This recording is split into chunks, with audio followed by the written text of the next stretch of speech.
Hello everyone. मुझे मालूम है कि ऐसे बहुत सारे लोगों के लिए बहुत बड़ी चैलेंज है और इसीलिए मैंने और मेरी टीम ने ये सोचा है कि अब आपको ऐसे का एक ऐसा सॉल्यूशन दें जिससे आपकी बेसिक प्रॉब्लम दूर हो। अभी तक शायद जितने भी लोग ऐसे के बारे में सॉल्यूशन देते हैं तो वो शायद एक जनरल गाइडलाइंस देते हैं। जनरल का मतलब है आप अच्छा लिखिए, टू द पॉइंट लिखिए, रेलिवेंट लिखिए।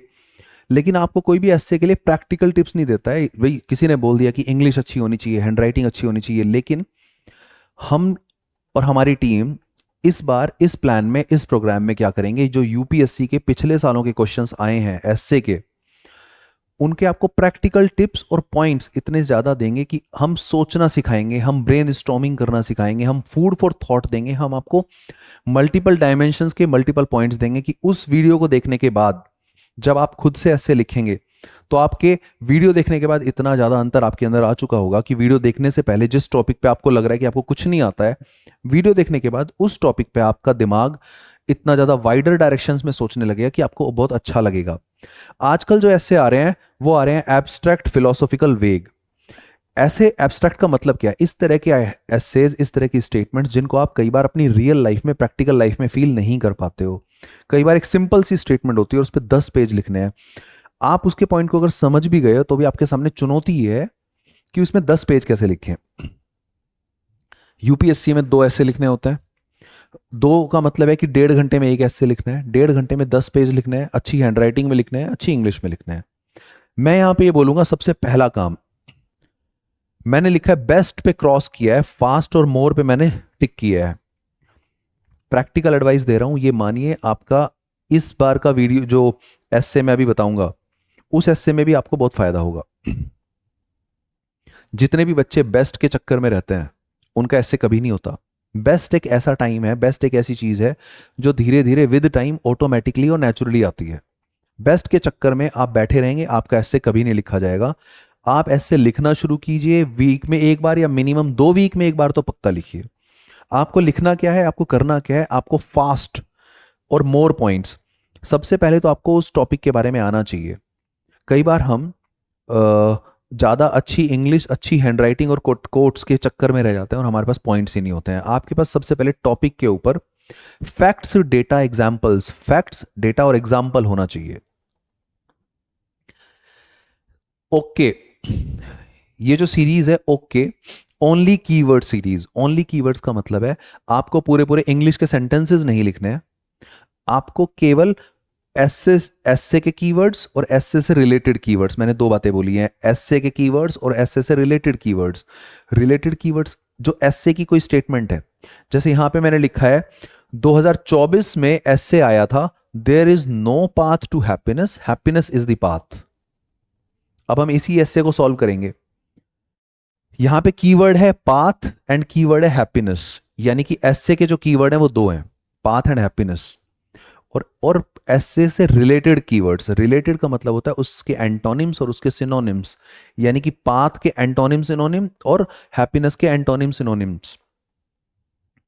सबसे पहले आपको fast, random, multiple points, facts और एग्जांपल्स, इन दोनों से रिलेटेड जितने भी पॉजिटिव और नेगेटिव है, जो भी आपके पास आ रहा है, पहले माइंड में और माइंड से कॉपी पे रफ पेज जो आपको लास्ट में मिलता है उस पर लिखिए। इसीलिए इस चीज को बोलते हैं ब्रेनस्टॉर्मिंग या फूड फॉर थॉट, एससे और एससे से रिलेटेड। मैंने यहां पे लिखा है मल्टीपल टाइम्स, हैप्पीनेस पे ऑलरेडी 2 या 3 बार, 3 बार तो मिनिमम आ चुका है एससे, और हैप्पीनेस पे फिर एससे आएगा। आप इस वीडियो में जो भी मैं हैप्पीनेस से रिलेटेड आपको पॉइंट्स दूंगा, अभी आप इस टॉपिक पे कितना सोच पा रहे हो? There is no path to happiness, happiness is the path. अगर मैं अभी बोलूंगा तो मुझे लगता है आप एकदम क्लूलेस हो जाओगे कि यार इस एक लाइन पे हम 10 पेज कैसे लिखें। लेकिन इस वीडियो को देखने के बाद इस पे 10 नहीं, आप 15 पेज भी लिख पाओगे। यानी कि हम अभी ब्रेन स्टॉर्मिंग शुरू करते हैं। सबसे पहले अगर मैंने बोला व्हाट इज हैप्पीनेस, भाई मैंने बोला है कीवर्ड, और कीवर्ड से जो एसए के कीवर्ड है और उस कीवर्ड से रिलेटेड कीवर्ड्स हैं, हम ये सोचते हैं। तो मैंने अब यहाँ पे इंग्लिश के सेंटेंसेस मैंने नहीं लिखे हैं, मैंने सिर्फ कीवर्ड्स लिखे हैं, इसीलिए मैंने उसको बोला ओनली कीवर्ड्स, ओके सीरीज। इसमें सबसे पहले लिखा है नो यूनिवर्सल डेफिनेशन। हमेशा जब भी आपको ऐसे मिलता है, आपको एक कॉपी मिलती है, उस कॉपी का जो लास्ट पेज होता है, उस लास्ट पेज पे लास्ट के 2-3 पेजेस होते हैं जो आपको मिले दिए जाते हैं कि आप उस पे पहले एक रफ ड्राफ्ट एस्से के पॉइंट्स लिख लें ताकि आप एक ऑर्गेनाइज्ड एस्से बाद में लिखें। मैंने आपको पहले ही बोल दिया है कि एक अच्छा एस्से, एक बेस्ट एस्से लिखने की कोशिश बिल्कुल मत करिए, आप पहले एस्से लिखने की कोशिश कीजिए, अच्छा वो खुद पे खुद हो जाएगा। आपको इस तरह से लिखना है, हैप्पीनेस की नो यूनिवर्सल डेफिनेशन। इसका मतलब है कि हैप्पीनेस की कोई एक डेफिनेशन नहीं है जो पूरे संसार में चलती है, यानी कि हैप्पीनेस की डेफिनेशन अलग अलग जगह पे अलग अलग लोगों के लिए अलग अलग है। यानी कि हैप्पीनेस की जो डेफिनेशन है वो सब्जेक्टिव है, वो ऑब्जेक्टिव डेफिनेशन नहीं है। यानी कि सब्जेक्टिव का मतलब होता है डिफरेंट डिफरेंट लोगों के लिए डिफरेंट हैप्पीनेस, और ऑब्जेक्टिव का मतलब होता है सारे लोगों के लिए एक ही तरह की डेफिनेशन। अब यानी कि डिफरेंट लोकेशंस पे, ज्योग्राफिकल लोकेशन पे, इंडिया के लोगों के लिए हैप्पीनेस अलग है, अमेरिका के लोगों के लिए हैप्पीनेस अलग है। इंडिया में ही डिफरेंट डिफरेंट लोगों के लिए भी हैप्पीनेस अलग है, और इंडिया में और किसी भी एक जगह पे एक आदमी के लिए भी हैप्पीनेस बचपन में अलग है और जवानी में अलग है, बुढ़ापे में अलग है। यानी कि हैप्पीनेस की डेफिनेशन ज्योग्राफिकली भी चेंज हो रही है, टाइम टेम्पोरल भी, टाइम के हिसाब से भी चेंज हो रही है, यानी कि ये सब्जेक्टिव है। डिफरेंट लोगों के लिए भी हैप्पीनेस डिफरेंट है, और कई बार सेम पर्सन के लिए भी डेफिनेशन चेंज होती रहती है। वो मैं अभी इसी वीडियो में कुछ देर के बाद बताऊंगा। व्हाट इज हैप्पीनेस के बाद है व्हाई हैप्पीनेस। अब जिन लोगों ने एथिक्स थोड़ा बहुत पढ़ा है, एथिक्स में एक वर्ड आपने पढ़ा होगा, समम बोनुम। समम बोनुम का मतलब है लाइफ का अल्टीमेट पर्पज।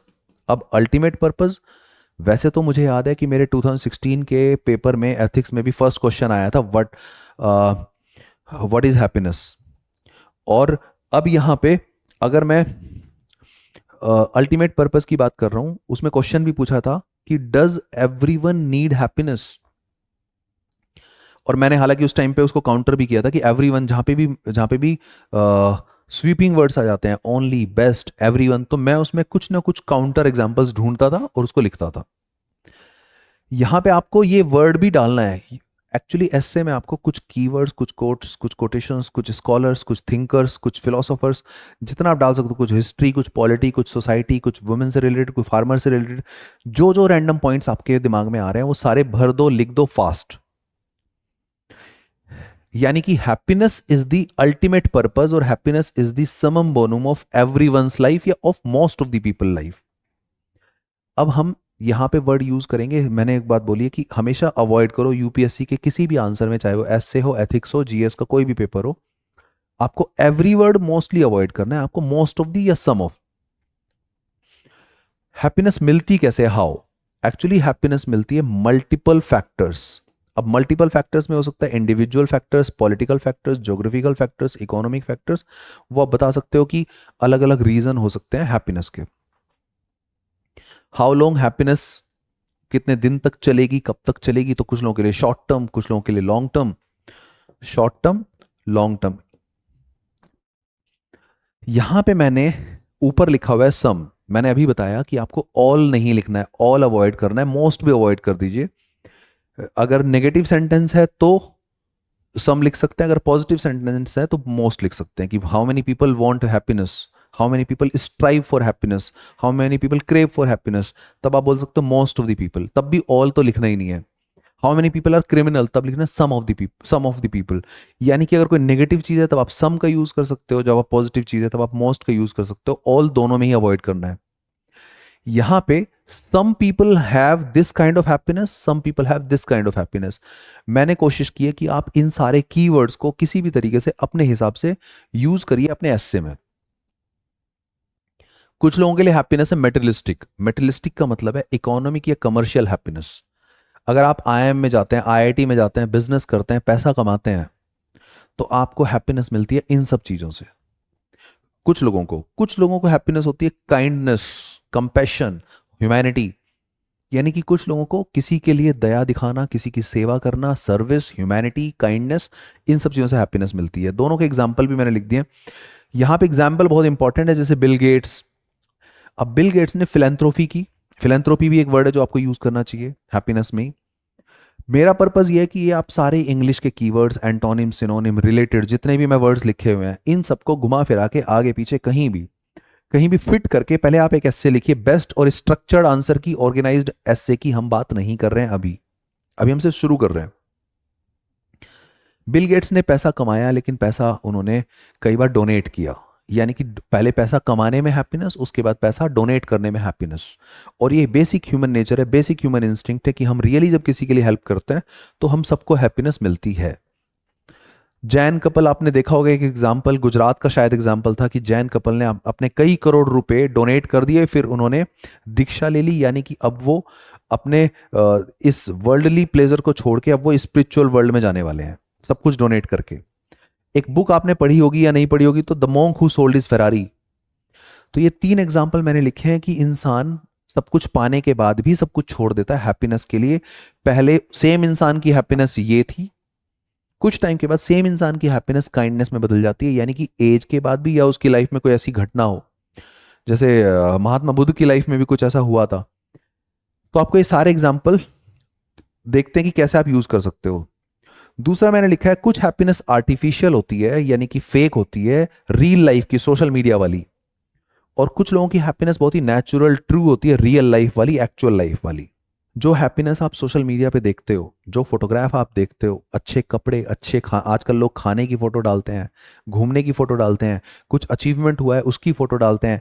आजकल हैप्पीनेस हो गई है कि किसके लाइक्स, किसके शेयर, किसका कमेंट्स। तो ये सारे कीवर्ड्स भी फेसबुक, ट्विटर, इंस्टाग्राम, जितना नेचुरल, जितना नॉर्मल वर्ड्स भी आप अपने एस्से में लिखोगे, उससे भी आपका एस्से बहुत ही ग्राउंड लेवल पे लगेगा कि आपको आपको पता है। इस तरह के वर्ड्स आप यूज करने। हैप्पीनेस ऐसे होती है कुछ कुछ लोगों की। कुछ लोगों की हैप्पीनेस होती है shallow, narrow, pleasure and short term. यहां पे एक वर्ड यूज किया है, प्लेजर। तो आप ये समझिए कि कुछ लोग जो हैं बहुत ही शॉर्ट टर्म हैप्पीनेस चाहते हैं। उस शॉर्ट टर्म हैप्पीनेस को थोड़ा सा negative term, relatively negative term, pleasure. और उसी हैप्पीनेस को अगर हम लॉन्ग टर्म चाहते हैं तो पॉजिटिव टर्म, कंटेंटमेंट। यानी कि ये वाला डीप हैप्पीनेस है, थोड़ी वाइडर है, ये लॉन्ग टर्म है। अगेन आप यूज कर सकते हो ये सारे कीवर्ड्स। मुझे सिर्फ ये देखना है कि आप इन सारे कीवर्ड्स को यूज करके अपने हिसाब से कैसा ऐसे लिखते हो और कितने पेजेस का लिखते हो। कुछ लोग हैप्पीनेस ढूंढते हैं इसी संसार में, इसी धरती पे, वर्ल्डली डिजायर्स। कुछ लोग हैं out of this world, spiritual, religious. कुछ लोगों की हैप्पीनेस इधर होती है, कुछ की दूसरे वर्ल्ड में होती है। कुछ लोग फिजिकल हैप्पीनेस, ब्यूटी में देखते हैं, कुछ लोग इमोशनल और फीलिंग में देखते हैं। यानी हैप्पीनेस थोड़ी थोड़ी लोगों के लिए अलग अलग है। कुछ लोग कॉम्बिनेशन भी चाहते हैं, दोनों का कॉम्बिनेशन। यानी कि कुछ लोगों की हैप्पीनेस एक्सटर्नल फैक्टर से आती है, कुछ लोगों की हैप्पीनेस इंटरनल फैक्टर से आती है। इसका मतलब है, अगेन मेरा मकसद यहां पे है इंग्लिश के एंटोनिम, सिनोनिम्स भी जितने मैक्सिमम मैं दे सकता हूं अभी एक शॉर्ट वीडियो में। एक्सटर्नल को एक्सट्रिंसिक और इंटरनल को इंट्रिंसिक। यानी कि जब हैप्पीनेस बाहर की चीजों से आती है, कई बार वो क्षणिक होती है, शॉर्ट टर्म होती है, एफिमरल होती है, और लॉन्ग टर्म के लिए एटर्नल। तो अगेन मुझे वर्ड याद आ गया आपको पढ़ाते पढ़ाते, एफिमरल एंड एटर्नल, एक्सट्रिंसिक और इंट्रिंसिक। इसमें ज्यादातर ये जो राइट वाला पार्ट है, जितने भी पार्ट मैंने इधर लिखे हैं, इसको हम थोड़ा हाइयर डिग्री मानते हैं, इसको लोअर डिग्री मानते हैं। यानी कि सब्जेक्टिव डेफिनेशन है, लोगों के लिए ये भी सही है, ये भी सही है, पर अगर हैप्पीनेस का थोड़ा हाइयर वर्जन मानेंगे तो ये ज्यादा बड़ा अच्छा वर्जन है। कुछ लोग इंडिविजुअल की हैप्पीनेस को हैप्पीनेस मानते हैं, कुछ लोग सोशल, यानी कि जब वो सोसाइटी की हेल्प करते हैं, जब वो काइंडनेस, तो एल्ट्रुइज्म एक वर्ड है कि जब दूसरों की सेवा करना, एल्ट्रुइज्म में ज़्यादा मज़ा आता है। कुछ लोग अपने स्टेटस को देखते हैं कि जॉब कर रहे हैं, कुछ भी कर रहे हैं, काम कर रहे हैं, उनको स्टेटस से हैप्पीनेस मिलती है। कुछ लोगों को अपने काम से, स्टेटस कुछ भी, उनको काम में मज़ा आना चाहिए, जॉब कंटेंट में, वर्क कंटेंट में मज़ा आना चाहिए, उनको काम करके अच्छा फील होना चाहिए। मैंने बोला इस इधर वाली जितनी भी है, मैंने उसको रफली लोअर हायरार्की में और इधर हाइयर, यानी है दोनों हैप्पीनेस, बट एक को लोअर माना गया है, कुछ लोग मानते हैं, कुछ लोग हाइयर। कुछ लोग ग्लैमर में हैप्पीनेस ढूंढते हैं, कुछ लोग शांति और पीस में ढूंढते हैं, यानी कुछ लोग फेम चाहते हैं और कुछ लोग सॉलिट्यूड को एंजॉय करते हैं। यानी कि हैप्पीनेस अलग अलग लोगों के लिए अलग अलग है। ये मैंने, जैसे बच्चा बड़ा होता है, इन्फेंट होता है, इन्फेंट के बाद वो चाइल्ड होता है, फिर वो एडल्ट होता है, फिर यूथ, फिर मैच्योर, फिर ओल्ड। अलग अलग टाइम में उसकी हैप्पीनेस अलग अलग चीजों से डिफाइन होती है, डिराइव होती है, यूनिवर्सल नहीं है ज्यादातर। तो इन्फेंट में उसको मदर की केयर चाहिए, मदर की care is the happiness for him. और अगर बस मदर की केयर और अफेक्शन मिल रहा है तो he will be happy. Infant का मतलब, अगर मैं IMR की डेफिनेशन से देखूं तो इन्फेंट हो 0 to 1, 1 साल तक का बच्चा इन्फेंट होगा। 1 साल के बाद अगर मैं उसको चाइल्ड बोल रहा हूँ तो चाइल्ड की हैप्पीनेस हैप्पीनेस होती है खिलौनों में, टॉयज। अगर वो एडल्ट हो जाता है तो एडल्ट होने के बाद वो धीरे धीरे जब स्कूल जाता है तो स्कूल में उसका परफॉर्मेंस कैसा है, वो वीडियो गेम्स खेलता है, उसकी फ्रेंडशिप, इन सब में उसको धीरे धीरे हैप्पीनेस मिलती है। पर हैप्पीनेस की चीज़ें चेंज होती जा रही हैं। जब वो यूथ में पहुंचता है तो उसको बाइक, जिम, स्पोर्ट्स अच्छे लगने लगते हैं। These things will provide him happiness. जब वो मैच्योर हो जाता है तो उसको शादी, जॉब और होम, एक मैच्योर आदमी की हैप्पीनेस की डेफिनेशन ये है। और बुढ़ापे में हैप्पीनेस की डेफिनेशन अगेन चेंज हो जाती है कि उसको लोगों से बात करना अच्छा लगता है, सेल्फलेसनेस आ जाती है। यहाँ पे सेल्फिशनेस हैप्पीनेस को दे रही है, वहां लास्ट में लगने लगता है कि सेल्फलेस होके भी हैप्पीनेस मिलती है, गार्डनिंग करने में, बात करने में, लोगों की मदद करने में। इस स्टेज को बोलते हैं सेल्फ एक्चुअलाइजेशन, जो मैं थोड़ी देर में बताऊंगा। तो पीस, गार्डनिंग, रिलीजन, धर्म, धर्म करने में मजा आने लगता है। धर्म के जो मंदिर, मस्जिद है, वहां पे जाने में हैप्पीनेस मिलती है ज्यादा, रिलेटिवली ज्यादा।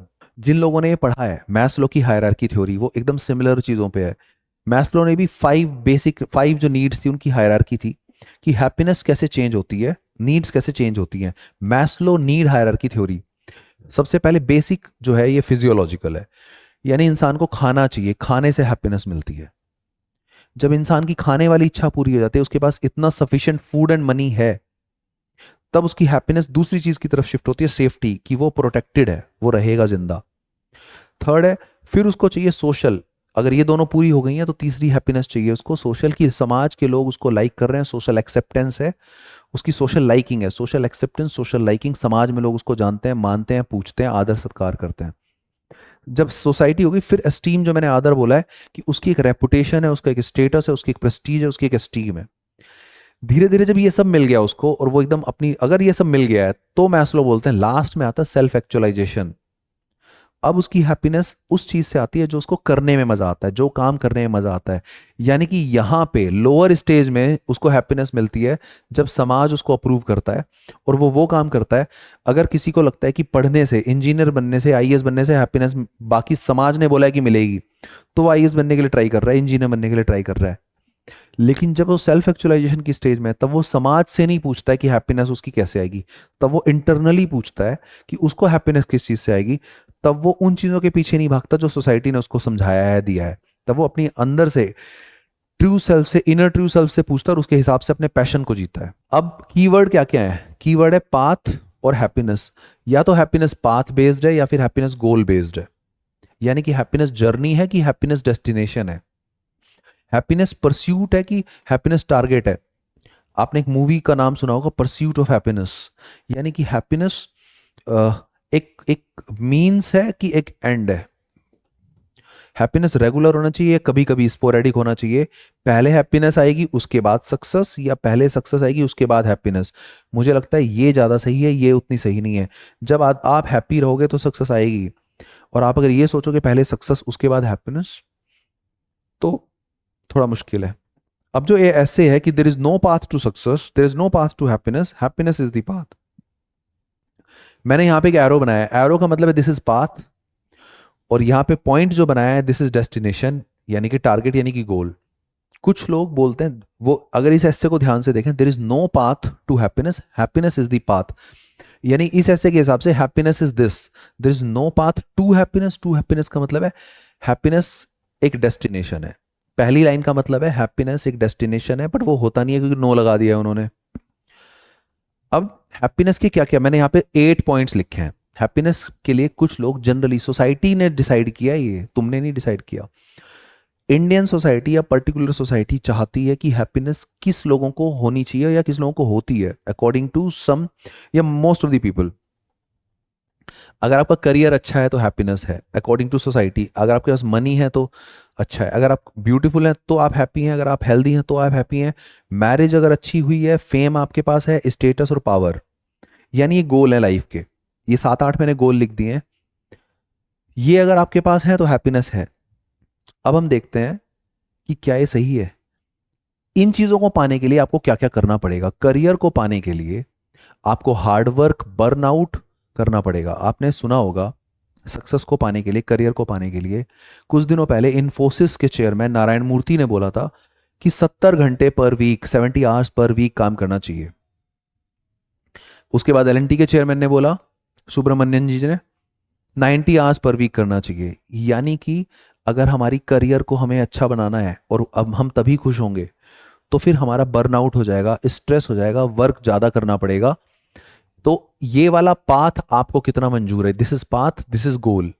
तो हैप्पीनेस अगर ऐसे आएगी, मनी, मनी के लिए आपको फैमिली टाइम कम देना पड़ेगा फिर, और आपको मी टाइम भी कम देना पड़ेगा। यानी कि आपको अपने ऊपर ध्यान नहीं दे सकते अगर आपको मनी ज़्यादा कमानी है।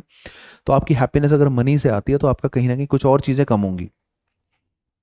ब्यूटी, कई बार आप अगर नेचुरली ब्यूटीफुल नहीं है बट आपकी हैप्पीनेस ब्यूटी से आती है, और आप वो ब्यूटी लाने के लिए आर्टिफिशियल कॉस्मेटिक सर्जरी करा रहे हो, तो that is against the nature also. Cosmetic surgery करा रहे हैं, अगेन वो जो कॉस्ट है वो बहुत हैवी पड़ सकती है।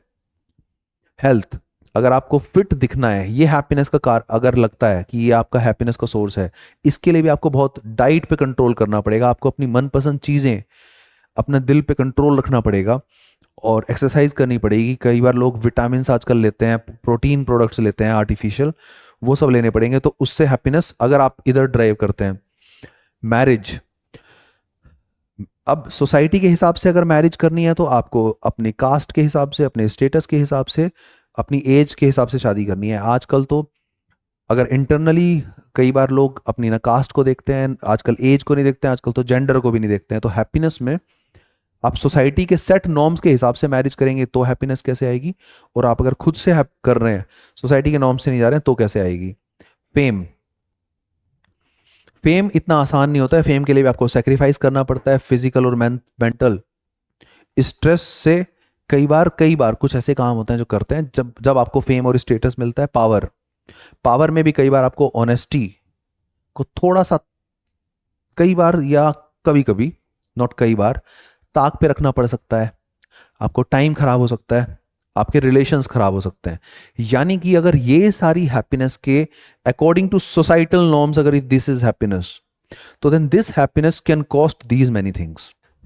QOL, क्वालिटी ऑफ लाइफ, यहां पे मैंने एक शेर लिखा है, ख्वाहिशों के बोझ में बशर तू क्या क्या कर रहा है, इतना तो जीना भी नहीं है जितना तू मर रहा है। Quality of life. अब कुछ लोग हैं जो हर वक्त हैप्पीनेस के पीछे भाग रहे हैं, कुछ लोग हैं जो अभी अभी की प्रेजेंट लाइफ में क्वालिटी ऑफ लाइफ चाहते हैं। इसकी गहराई को समझिए, एक बार और सुनिए। ख्वाहिशों के बोझ में बशर तू क्या क्या कर रहा है, यानी कि ख्वाहिशों का, इच्छाओं का, डिजायर्स का बोझ यानी बर्डन इतना ज्यादा है कि, और उसके बाद इतना तो जीना भी नहीं है जितना तू मर रहा है। यानी कि ऐसा नहीं है कि आप 1000 साल जियोगे, आपकी एक लिमिटेड लाइफ है। इंडिया के कॉन्टेक्स्ट में अगर मैं लाइफ एक्सपेक्टेंसी देखूं तो 70, 80, 90 यानी मैक्सिमम 100, यानी 100 ईयर्स अगर जीना है, और आप कमा रहे हो 50 करोड़, 100 करोड़, 1000 करोड़, इस रेस में भाग रहे हो जो कि आप कंज्यूम भी नहीं कर पाओगे। तो ऐसी अंधी ब्लाइंड रेस, रैट रेस का अगर आप पार्ट हो, इतना तो जीना भी नहीं है जितना तू मर रहा है, यानी तू अभी हर दिन फ्यूचर के लिए आप हर दिन प्रेजेंट को मार रहे हो, तो वो गलत है। और ये शेरो शायरी, ये कोट्स मैंने अपने ऐसे में, मुझे याद है मेरा कौन सा ऐसे मैं भूल गया हूं, पर फिर भी दिल है हिंदुस्तानी, इस तरह का मैंने कुछ लिख के आया था। जितनी नेचुरल चीज़ आपने सुनी है वो सब लिखनी है। मैंने यहाँ पे 3 चीज़ लिखी है, इंडिया, भूटान, स्कैंडिनेवियन। देखो, इंडिया में इनकम, इंडिया की जो इनकम है, पैरामीटर्स हैं कि भाई कौन सा देश आगे है, कौन सा पीछे है। तो ज़्यादातर देश को देखा जाता है कि किस देश की जीडीपी ज़्यादा है। जीडीपी का मतलब है ग्रॉस डोमेस्टिक प्रोडक्ट, या फिर मान के चलो इनकम, कि किस देश की इनकम ज़्यादा है। पर भूटान ने एक नया ही कॉन्सेप्ट निकाला था, ग्रॉस नेशनल हैप्पीनेस। भूटान कहता है हमें इनकम से मतलब नहीं है, इनकम किसी की भी ज़्यादा हो, हमें हैप्पीनेस से मतलब है। तो आप ये समझिए कि अगर कोई देश, कुछ देश ऐसे हैं जो इनकम पे ध्यान नहीं देते हैं, हैप्पीनेस पे ध्यान देते हैं, हैप्पीनेस इंडेक्स पे ध्यान देते हैं। यहां पे मैंने लिखा है progress only on paper not on ground. कई बार कुछ देशों की जीडीपी बहुत अच्छी होती है, इनकम बहुत अच्छी होती है, बट उन देश के लोगों की हैप्पीनेस बहुत खराब होती है। यानी कि इनकम बहुत ज्यादा बट हैप्पीनेस कम। इसीलिए भूटान जैसे 2 देश और कुछ स्कैंडिनेवियन कंट्रीज ने ये कॉन्सेप्ट निकाला कि happiness also should be one of the parameters to जज the progress of any country. Scandinavian countries जैसे आपने देखा होगा, यूरोप में जो नॉर्वे, आइसलैंड, स्वीडन, ये सब, जापान, जापान स्कैंडिनेवियन में नहीं आता है, बट जापान का भी एक वर्ड है इकिगाई, जो मैं आपको बताऊंगा। तो पॉइंट ये है कि कुछ कंट्रीज हैं जो केवल रैट रेस में नहीं भाग रही हैं, वो हैप्पीनेस चाहती हैं और उसी आधार पे अपने कंट्री को जज कराना चाहती हैं। तो जो जैसे मैंने बोला, नारायण मूर्ति जी ने बोले 70 घंटे, सुब्रमण्यन जी ने बोले 90 घंटे। जापान में तो मैंने सुना है कि कुछ कुछ कंपनीज में 5 डेज छोड़ो 4 डेज अ वीक काम होता है, यानी कि work life balance. Work life balance, तो ये वर्ड भी आपको यूज करना है, वर्क लाइफ बैलेंस। और ये वर्ड भी यूज करना है, क्वालिटी ऑफ लाइफ, जापान भी यूज करना है, 4 डेज भी।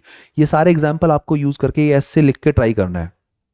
अब मैंने लिखे हैं 10-12 पॉइंट्स दोनों साइड के। 10-12 पॉइंट्स हैं negative of goal based happiness, यानी कि क्या क्या नेगेटिव पॉइंट्स हैं गोल बेस्ड हैप्पीनेस के, और क्या क्या पॉजिटिव है पाथ बेस्ड के। यानी कि गोल बेस्ड का मतलब है कि जब हम बन जाएंगे आईएएस तब हम खुश होंगे, गोल। जब हम ये गाड़ी खरीद लेंगे तब हम हैप्पी हैप्पी होंगे, गोल। लेकिन पाथ का मतलब है कि हम आज में जिए, प्रेजेंट में जिए, हम इस पढ़ने को एंजॉय करें, यानी मंजिल से बेहतर लगने लगे हैं ये रास्ते। यानी कि अगर, हालांकि मंजिल भी अच्छी है और मंजिल के ऊपर भी तुम आपको ऐसे लिखना है और आपको उस पॉइंट को भी टच करना है, लेकिन फिलहाल मैं कह रहा हूं कि ऐसा नहीं होना चाहिए कि मंजिल के चक्कर में आप रास्तों को बिल्कुल नफरत और बर्डन सम लेके चलो और आप एंजॉय ना करो। तो सबसे पहला पॉइंट है एंडलेस चेजिंग। अगर गोल बेस्ड हैप्पीनेस है तब तब तब तो ये एंडलेस चेजिंग है, यानी कि कभी खत्म ही नहीं होगी। फिर तो आज ये मिला, अभी यहां पे पॉइंट समझिए, नेवर अराइविंग, मतलब हैप्पीनेस कभी पहुंचती नहीं है, हमेशा चेज करते रहते हो। After you get you wanted, you start wanting more. भाई पहले आप चाहते थे इंजीनियर बन जाएंगे तो हम हैप्पी हो जाएंगे, जैसे ही आप इंजीनियर बने अब आपको लगा नहीं नहीं, अब हमें एमबीए करना है। एमबीए यानी कि गोल पोस्ट, यानी कि फिनिशिंग लाइन चेंज हो गई, शिफ्ट हो गई। तो finishing line keep shifting, goal post keep shifting, यानी आपकी हैप्पीनेस कभी अराइवल नहीं हुई, हमेशा हमेशा चेज करते रहे, यानी दिस इज एंडलेस चेजिंग। तो ये जो गोल बेस्ड हैप्पीनेस होती है ये कभी रुकती नहीं है, ये कभी पहुंचते नहीं हो आप, हमेशा एक कंफ्यूजन में रहते हो, ये दिल मांगे मोर। तो आप सोचते हो कि वहां पे पहुंचने के बाद मैं खुश हो जाऊंगा, पर वो खुशी मिलती नहीं है, आपका गोल चेंज हो जाता है। गोल बेस्ड हैप्पीनेस की प्रॉब्लम है फ्यूचरिस्टिक, यानी कि प्रेजेंट में नहीं जिएंगे, हमेशा सोचते रहेंगे यार ये हो जाए तो हो जाएगा, हमेशा फ्यूचरिस्टिक है। I will be happy when, यानी कि अभी नहीं, आई एम हैप्पी ये कभी नहीं बोलते हैं वो लोग हमेशा बोलते हैं I will be happy when. और ये वाली स्टेटमेंट ही लाइफ लॉन्ग लूप बन जाती है। अब इसमें एक खास बात है, थर्ड पॉइंट है आइडेंटिटी क्राइसिस। गोल बेस्ड हैप्पीनेस में इंसान की जो खुद की आइडेंटिटी है, ट्रू सेल्फ है, वो कई बार खत्म हो सकता है। मुझे याद है बहुत सारे ऐसे लोग हैं जो आईएएस की प्रिपरेशन करते हुए भी 3-4 साल लगा देते हैं और उसको मज़ा भी आने लगता है पढ़ने में, एंजॉय, और वो बन भी जाते हैं। बनने के बाद अचानक से सडन वैक्यूम आता लाइफ के अंदर। क्यों? जो आदमी अभी तक 12-12 घंटे पढ़ता था, वो अचानक से उसके दिमाग में आता है व्हाट नेक्स्ट, अब वो करे क्या। तो पॉइंट ये है, आफ्टर यूपीएससी एक वैक्यूम आ जाता है, अराइवल फैलेसी। अराइवल फैलेसी का मतलब है कि I would be happy if I get it, लेकिन I still feel the same. ठीक है, I thought I would be happy if I get something but I still feel the same.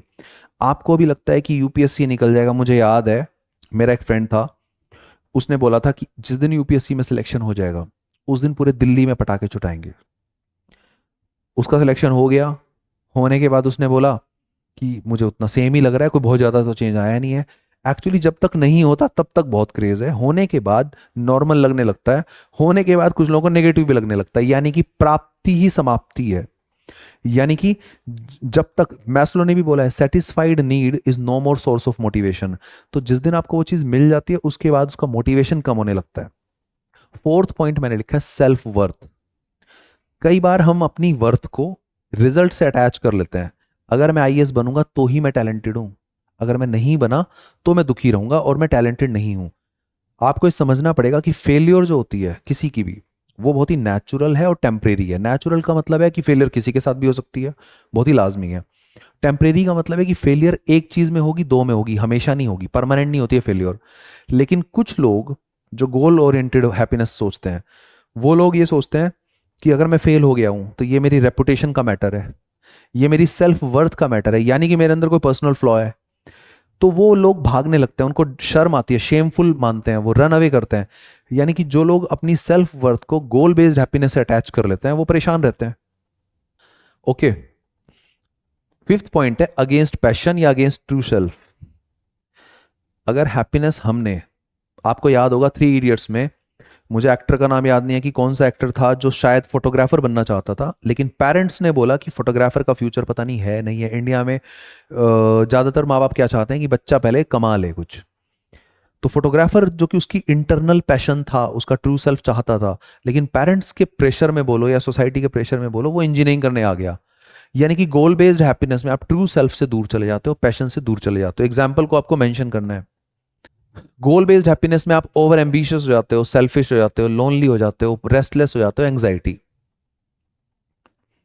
क्योंकि आप गोल based हैं तो आप बहुत जल्दी चाहते हो, बहुत ज्यादा चाहते हो, ओवर एम्बिशियस। अब इस ओवर एम्बिशियस में कंपटीशन होगा और इस कंपटीशन में रेस्टलेसनेस आएगी। नेक्स्ट मैंने लिखा real life, real happiness, real happiness, ये मैं डिस्कस कर चुका हूं। रियल हैप्पीनेस में फैमिली होती है। रियल हैप्पीनेस में social media, Facebook, Instagram, Twitter होते हैं।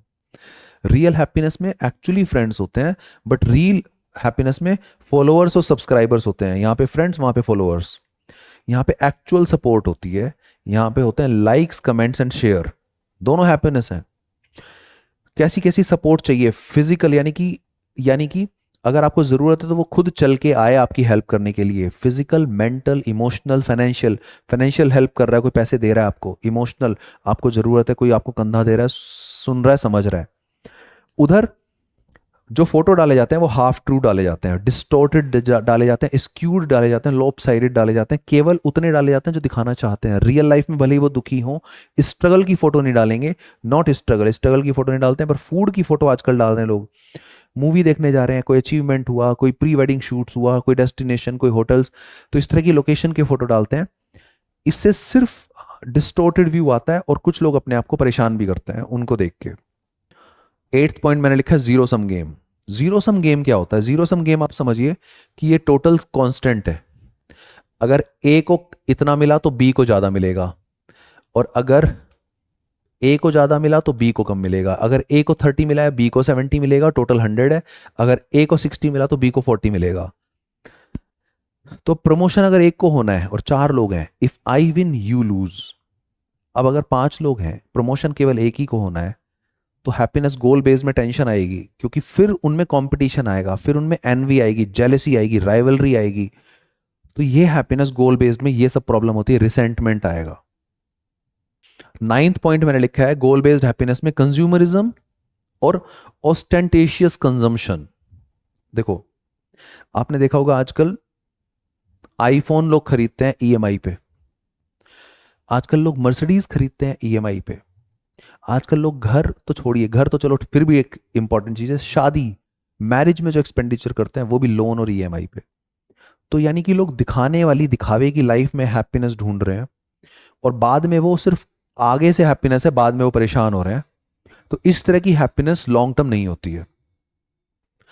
WHO ने भी बोला है कि जो जितने भी हेल्थ के कॉज आ रहे हैं उसमें depression is one of the most important. Depression plays one of the most important role health के जो इशू आ रहे हैं। और वो डिप्रेशन ज़्यादातर किन लोगों में हो रहा है? High paying jobs. अगर आप देखोगे आईआईएम के जो स्टूडेंट्स हैं, अगर कोई हाई पेइंग जॉब कर रहा है, अगर कोई इन्वेस्टमेंट बैंकिंग में जॉब कर रहा है, तो उसका लाइफ स्टाइल, उसका प्रेशर, उसके डेडलाइंस जब वो मीट करते हैं, तो उस हैप्पीनेस में एक तरफ वो गोल बेस्ड हैप्पीनेस है क्योंकि उनको सैलरी ज़्यादा चाहिए, बट उनका पाथ क्या है कि उनको 12-12 घंटे काम करना है, तो मैनेजर की रिस्पॉन्सिबिलिटी ज़्यादा है। तो जितनी भी हाई पेइंग जॉब्स हैं उनमें डिप्रेशन, स्ट्रेस, बर्नआउट इतना ज़्यादा हो रहा है, उससे हैप्पीनेस एक्चुअली मिलके भी खत्म हो रही है। ये एग्जाम्पल आपको देना चाहिए, आपने कई बार देखा होगा, मैंने तो देखा है। अगर आप अपनी कार में बैठे हैं और साइकिल पे बाहर एक कपल या फिर एक आदमी, एक बच्चा जा रहा है, वो अपनी साइकिल पे, कई बार टूटी फूटी साइकिल पे, नॉर्मल साइकिल पे भी दोनों लोग भी इतना खुश रहते हैं। यानी कि हैप्पीनेस का पैसों से, अमीरी से कोई बहुत डायरेक्ट लिंक नहीं है। बाइसिकल कपल को देख के भी ये लोग भी खुश रह सकते हैं, कई बार लोग कार में खुश नहीं होते हैं। हमें तो शुक्रिया अदा होना चाहिए, शुक्रिया करना चाहिए, शुक्रगुजार होना चाहिए। वी शुड बी ग्रेटफुल कि we are alive. We should be grateful that we are alive. रोटी, कपड़ा और मकान, अगर ये 3 चीजें हमारे पास हैं, अगर हमारे सर पे छत है, अगर हमें 2 टाइम का खाना मिल रहा है, इस तरह का इमोशनल टच भी आपको अपने एस्से में डालना है कि इंसान को ग्रीड के लिए नहीं भागना चाहिए, नीड के लिए भागना चाहिए। अगर इतना है तो भी हमें भगवान का, परवरदिगार का, ऑलमाइटी का शुक्रगुजार होना है, ग्रेटफुल होना है।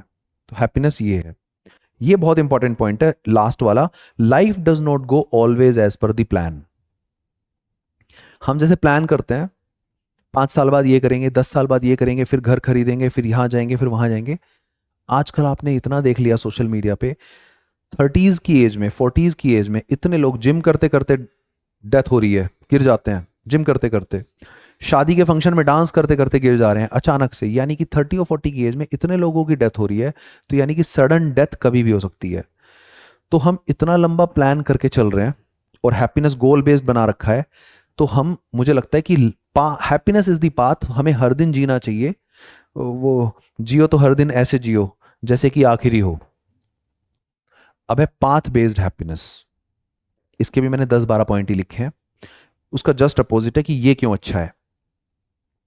एक तो ये कि इसमें you don't have to wait, यानी पाथ बेस्ड हैप्पीनेस में आप हर दिन एंजॉय करोगे, चाहे आप गरीब हो, चाहे आप फेल हो गए हो, तब भी हर दिन एंजॉय करोगे। दूसरा है कंपैरिजन नहीं करोगे, क्योंकि आप पाथ को एंजॉय कर रहे हो, कोई टारगेट नहीं है, कोई गोल नहीं है, तो no comparison, no comparison, no pen.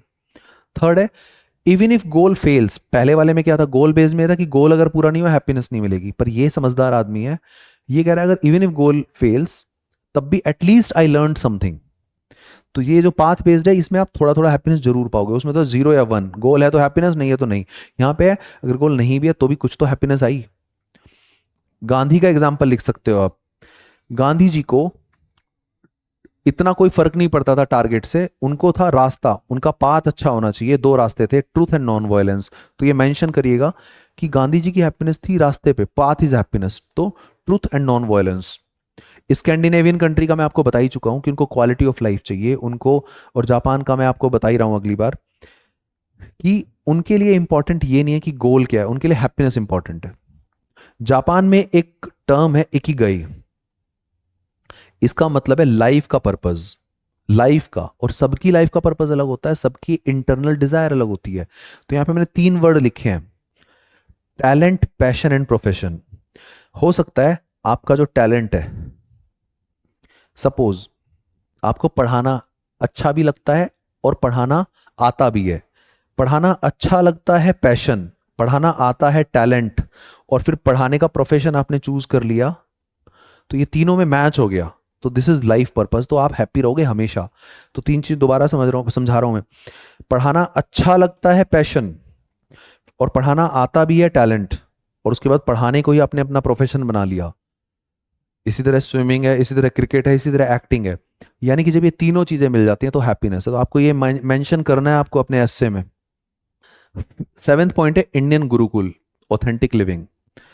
जो हमारे ट्रेडिशनल गुरुकुल हुआ करते थे उसमें भी इस तरह की, उसमें बहुत ही संयम वाली लाइफ जी जाती थी, संयम वाली लाइफ सिखाई जाती थी। कोई भी बहुत जो आउटसाइड वर्ल्ड है उससे थोड़ा अलग रखा जाता था, और अच्छी चीजें इनकलकेट की जाती थी, अच्छे लेसन सिखाए जाते थे। वो भी हैप्पीनेस का एक सोर्स है। भूटान का जिक्र कर ही सकते हैं, ग्रॉस नेशनल हैप्पीनेस, GNH। आप अगर अपनी हॉबी के हिसाब से, पैशन के हिसाब से, सेल्फ एक्चुअलाइजेशन के हिसाब से काम करेंगे तो हैप्पीनेस आएगी पाथ बेस्ड में। पाथ बेस्ड में फिलेंथ्रोपी और एल्ट्रुइज्म, जो मैंने बताया था कि दूसरों के लिए पैसा खर्च करना, दूसरे को डोनेट करना, दूसरे की हेल्प करना, एल्ट्रुइज्म करना, फिलेंथ्रोपी करना, इसमें भी हैप्पीनेस आती है काइंडनेस से। जैन लोग एक फिलॉसफी में बिलीव करते हैं अपरिग्रह। अपरिग्रह का मतलब है केवल उतना संचित करें, केवल उतना कलेक्ट करें जितना जरूरी है। Only for need not for greed, only for need not for greed. इससे भी हैप्पीनेस आती है। और लास्ट मैंने लिखा है अभी एग्जांपल बुद्धा का। बुद्धा के लिए भी बहुत सारे 8 पाथ्स और डिटैचमेंट हैप्पीनेस के लिए। बुद्धा ने जो 8 डिफरेंट पाथ्स बताए थे उनको फॉलो करके हैप्पीनेस, अब यहां पे वर्ड दोनों आ रहा है पाथ, तो बुद्धा ने जो पाथ वर्ड यूज किया और यहां पे पाथ टू हैप्पीनेस तो जरूर यूज होना चाहिए। और दूसरा डिटैचमेंट, अगर हम कोई भी काम कर रहे हैं तो डिटैच्ड मैनर में अगर हम करेंगे तो हैप्पीनेस आएगी। अभी मैंने आपको बहुत ही थोड़े पॉइंट्स दिए हैं, ये एग्जॉस्टिव लिस्ट नहीं है, इसके ऊपर मैं और बहुत सारे पॉइंट दे सकता हूं।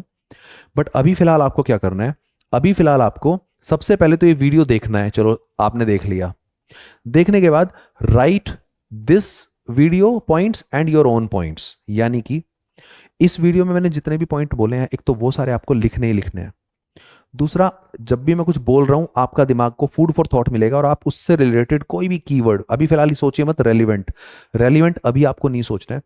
अभी आप रैंडमली जितने भी मैक्सिमम की पॉइंट्स हैं वो लिखिए, दोनों, दिस वीडियो के कीवर्ड्स भी और जो आपके माइंड में आ रहे हैं। उसके बाद कोशिश करिए उनको मेमोराइज करने की, और फिर और सोचिए फैक्ट्स, डेटा, एग्जाम्पल।